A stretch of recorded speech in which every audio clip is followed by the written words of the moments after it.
Hello, I'm Tara Brabazon. I'm the Dean of Graduate Research at Flinders University, and welcome to vlog 241. What skills do I need to emphasise in my career?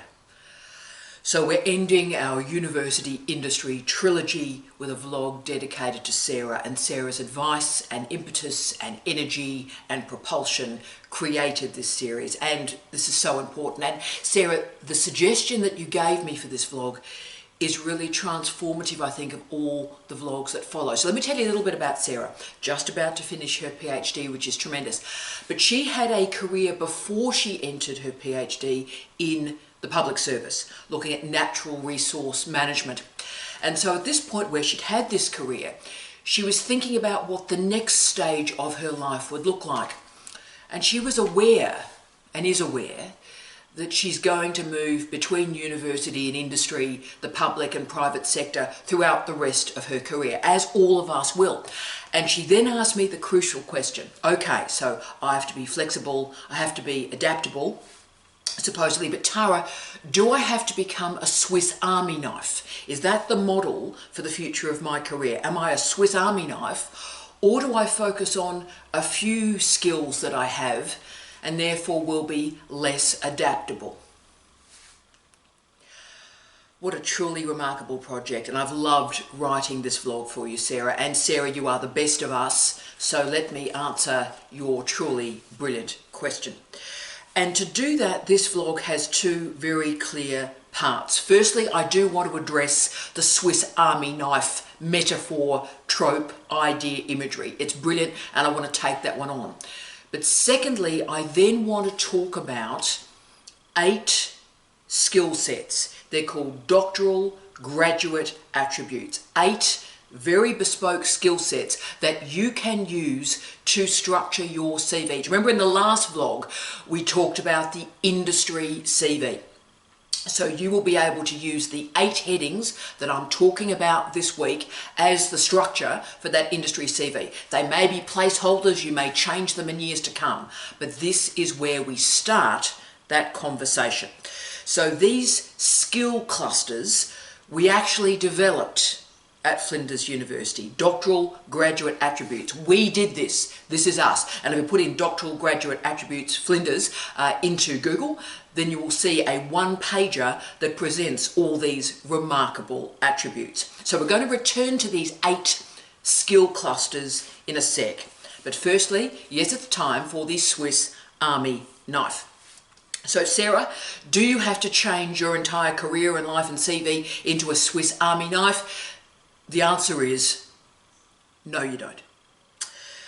What I'm going to do today is give you another shape, another way to manage and organise and express your expertise. And this model is called T-shape expertise. T-shape, T-shaped expertise. And this concept comes from Ryder Foley from the University of Virginia. And Foley discussed this and presented this in an article in 2017. So this is quite a recent idea. It has a lot of heritage that I'm going to talk about, but Foley's interpretation of this T-shaped expertise is transformative for international doctoral education. So this T-shaped expertise is a way to map skills, map concepts that are important to you, but also show how your skills can move into collaboration. So how those skills can be valued by an organisation. So this model, where I first heard about this was really decades ago, and it was applied to engineering. So T-shaped engineers was where this conversation started.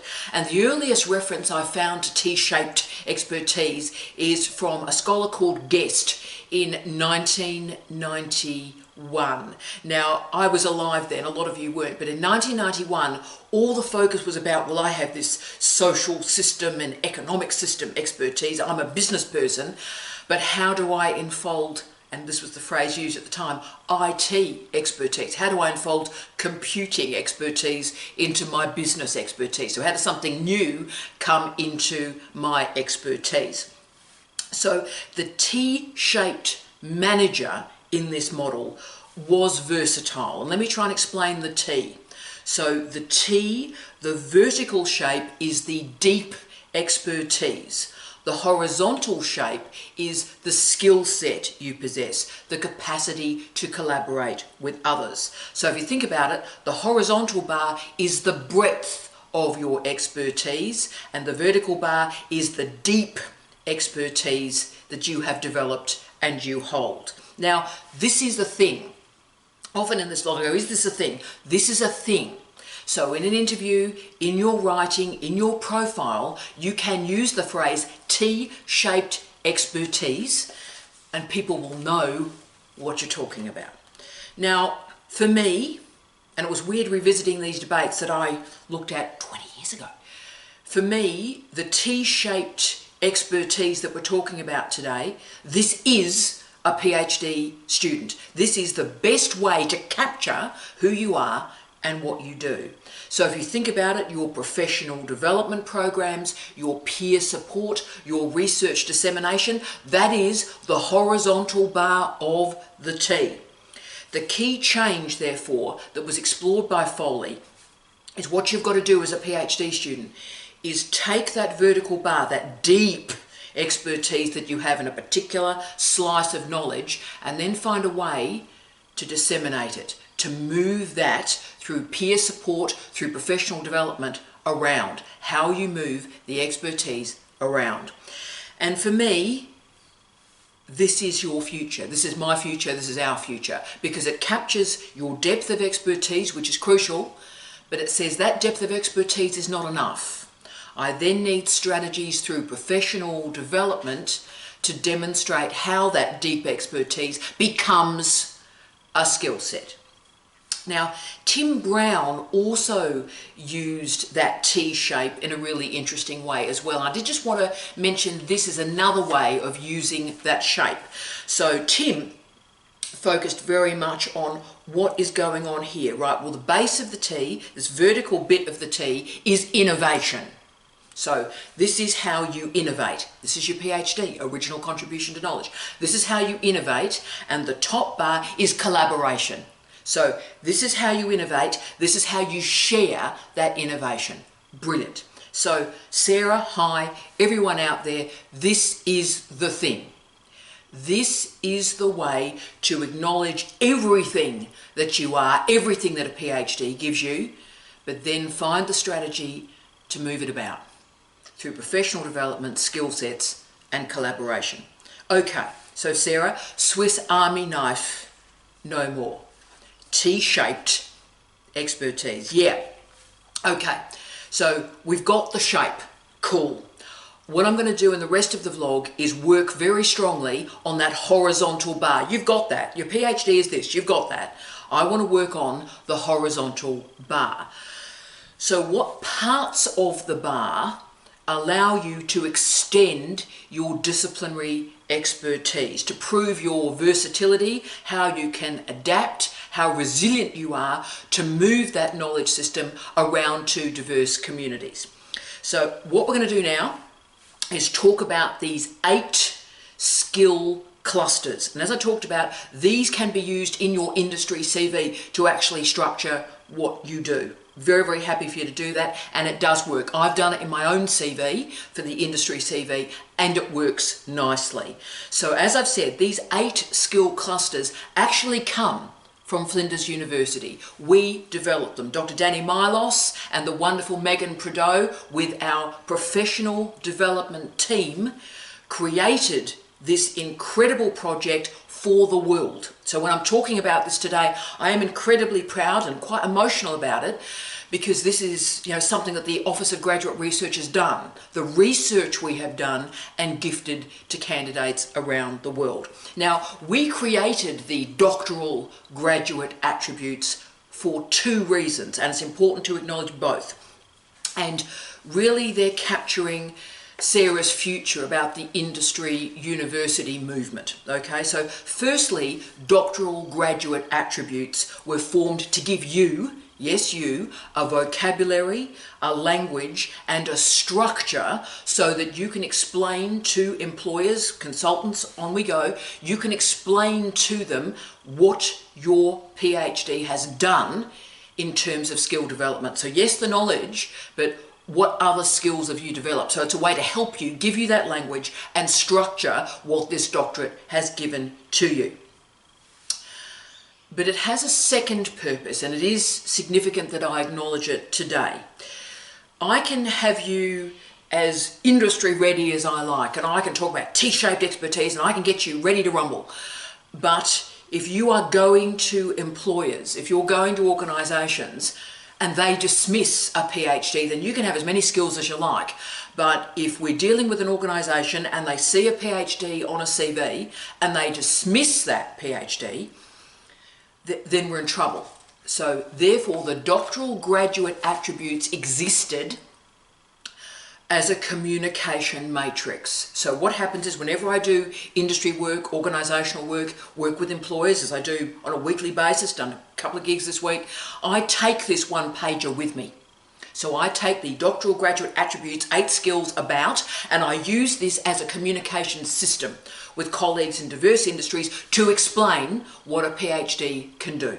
The gift of it, the potential of it. So I open out a PhD for colleagues that don't have a PhD so they understand the skill sets that come from this truly stunning degree.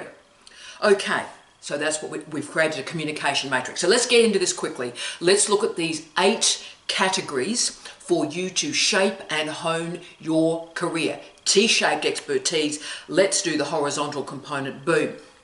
The first cluster of skills is research and critical thinking. Research and critical thinking.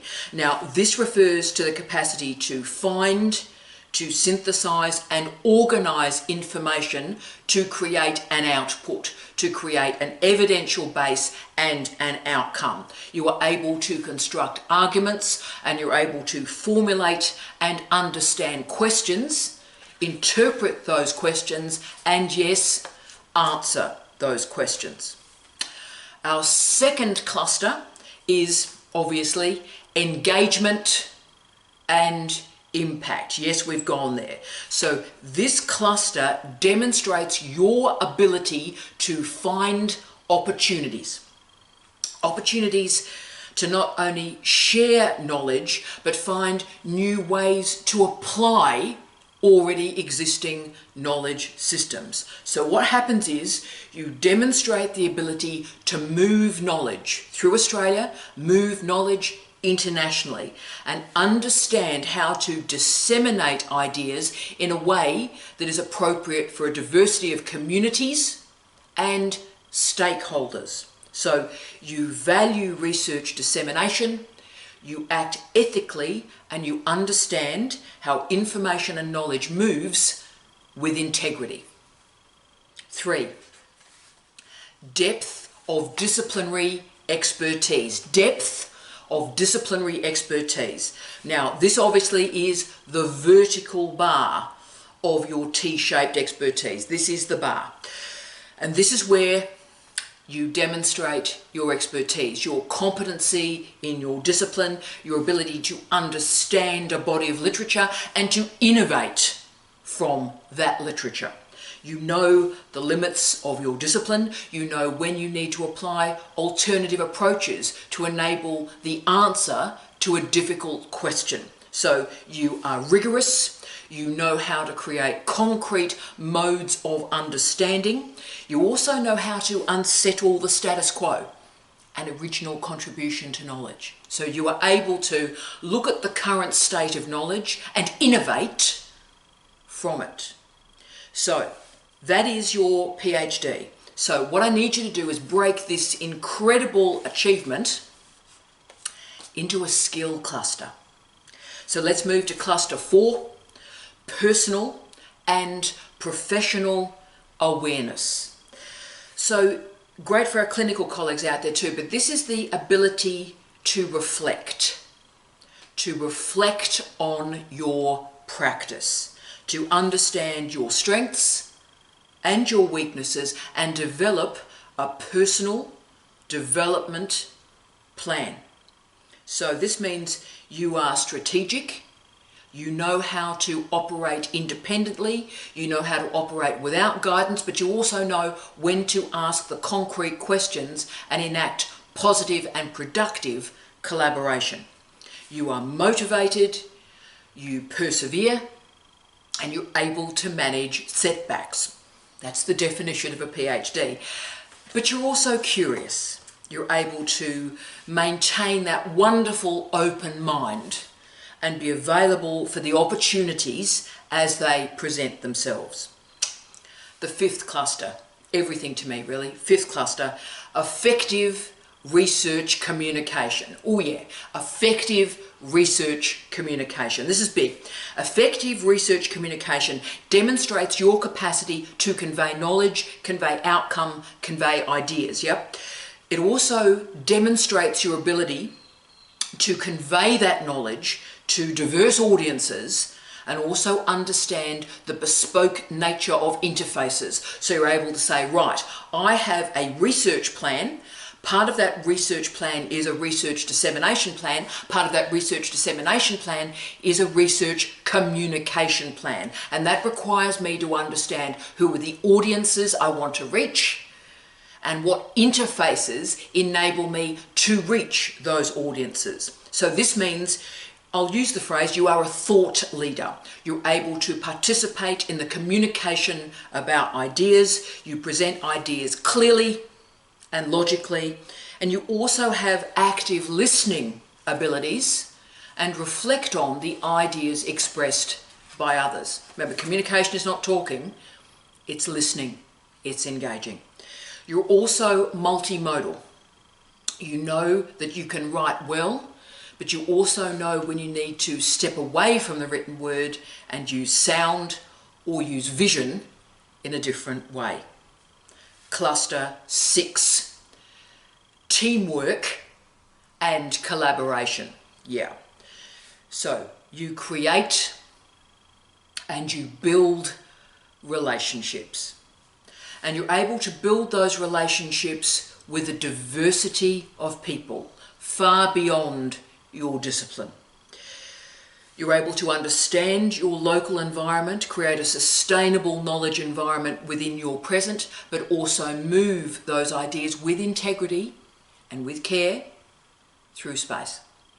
You build professional relationships with supervisors, with peers, with other scholars, and you're able to recognize diverse priorities, goals, and communication systems.